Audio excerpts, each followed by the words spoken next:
Oke, assalamualaikum warahmatullahi wabarakatuh. Salam sejahtera buat kita semua. Ya, perkenalkan nama saya Hakim Tobronia R, bisa dipanggil dengan Boni ataupun bisa dipanggil dengan Hakim. Ya, channel saya ini kemarin-kemarin mulai bulan kemarin ya, mungkin upload terakhir itu bulan kemarin itu tentang otomotif dan juga tentang tausiah ya, tausiah 1 menit. Oke, pada kesempatan kali ini ya, ini kebetulan saya itu diterima kerja ya. Diterima kerja sudah hampir 2 tahunan itu di sebuah sekolah tinggi ilmu kesehatan ya. Jadi saya beberapa hari ini menerima pertanyaan dari mahasiswa saya. Pertanyaan tentang, Pak, bagaimana sih cara mencari judul skripsi atau penelitian yang baik dan bisa lolos untuk dosen pembimbing gitu ya. Jadi kebanyakan pertanyaan tentang bagaimana mencari judul, bagaimana ya tentang sekitar itulah ya. Jadi pada kesempatan kali ini saya akan memberikan tips bagaimana cara membuat judul. Saya mempunyai 4 tips yang paling sederhana ya menurut saya itu supaya teman-teman bisa menemukan sebuah judul ya. Mungkin teman-teman sudah banyak menemukan tentang judul skripsi, bagaimana tips-tipsnya itu di channel YouTube lain.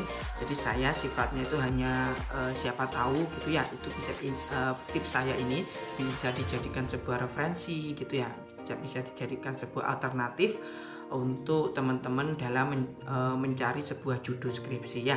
Ada 4 tips ya, tadi saya bilang. Tips yang pertama ya, itu teman-teman itu mencari judulnya, referensinya itu dari jurnal atau dari skripsi yang terdahulu, tetapi saya harapkan itu didapat dari sebuah situs ilmiah yang sudah terpercaya, contohnya dari Google Scholar atau dari PubMed gitu ya. Banyak sekali lah situs-situs ilmiah yang isinya tentang jurnal-jurnal, di mana jurnal itu memang sudah terpercaya untuk penelitiannya itu ya, sehingga saya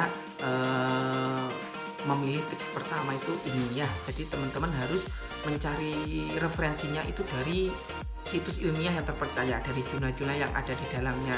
Nah terus, Pak, kalau sudah menemukan situsnya, bagaimana cara untuk menemukan judulnya? Gini, skripsi itu ada 2 tipe ya, ada tipe kuali, ada tipe kuanti. Kalau kuanti nanti itu dia menggunakan sebuah aplikasi yang namanya SPSS, sedangkan kuali itu dia menggunakan sebuah wawancara, metode wawancara ya untuk penelitiannya. Nah, itu merupakan 2 jenis penelitian. Nah, untuk judulnya, kita kembali ke judul. Judul itu ada 2 tipe. Maksudnya ada 2 variabel, maksud saya, maaf. Jadi ada variabel independen ya, yang bebas, ada variabel dependen atau variabel yang terikat. Nah, atau variabel dependen itu paling mudahnya variabel yang dipengaruhi gitu ya. Nah, setiap judul penelitian itu pasti ada 2 variabel. Ada variabel yang mempengaruhi, ada variabel yang dipengaruhi. Nah, contohnya gini. Teman-teman menemukan sebuah judul A gitu ya. A mempengaruhi B, variabel keduanya B. Terus judul yang kedua ada judul C gitu ya. Itu mempengaruhi D. Nah, itu bisa teman-teman mengambil judulnya itu variabel yang sini ya, variabel AB ini tadi, ini kan CD ya, bisa disilang ya. Jadi dari variabel A ke variabel D. Jadi yang awalnya pengaruh variabel A terhadap variabel B diganti menjadi pengaruh variabel A terhadap D, seperti itu. Itu yang paling mudah itu ya. Itu tips yang pertama. Terus tips yang kedua, teman-teman harus membuat judulnya itu unik dan menarik ya. Unik dan menarik ini memang sangat ini ya teman-teman ya, penilaiannya sangat tergantung dengan dari diri masing-masing ya. Tapi maksud saya di sini unik dan menarik itu supaya apa? Supaya tidak sama dengan penelitian teman-teman yang lain. Jadi teman-teman mahasiswa yang lain gitu. Jadi supaya tidak plagiat gitu ya. Jadi harus unik dan menarik. Jadi harus ada yang membedakan dengan penelitian teman-teman yang lain gitu ya. Itu tips yang kedua. Jadi yang pertama harus banyak sekali membaca judul ya. Yang kedua tadi judulnya itu harus menarik dan juga unik gitu ya. Terus yang ketiga tipsnya itu teman-teman harus sesering mungkin ya konsultasi tentang judul itu sama teman dan juga dosen pembimbing.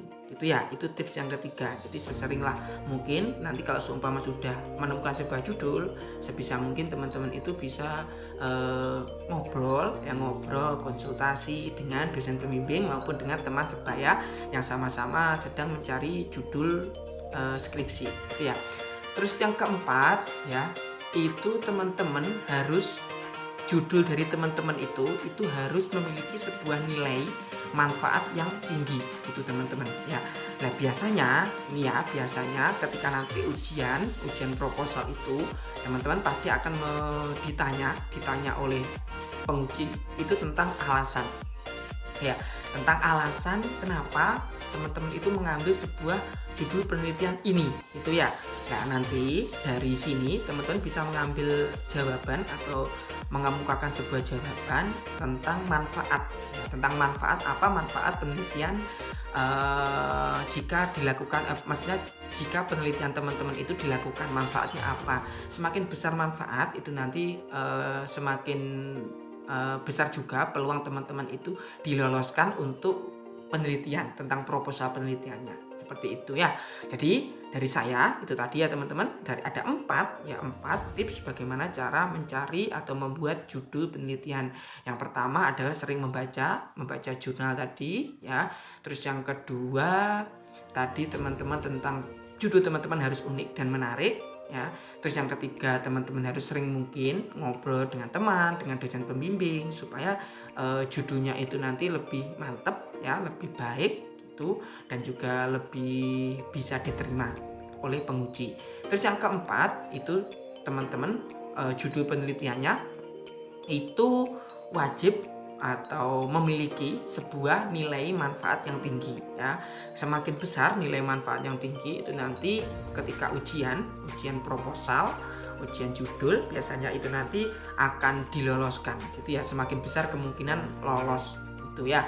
Tapi kalau dia tidak memiliki sebuah nilai manfaat yang tinggi ya, itu nanti biasanya si ketua penguji akan berpikir 2 kali untuk meloloskan judul proposal dari teman-teman gitu ya. Oke, itu saja tips dari saya teman-teman. Bila ada pertanyaan ya, itu nanti bisa ditulis ya di kolom komentar ya.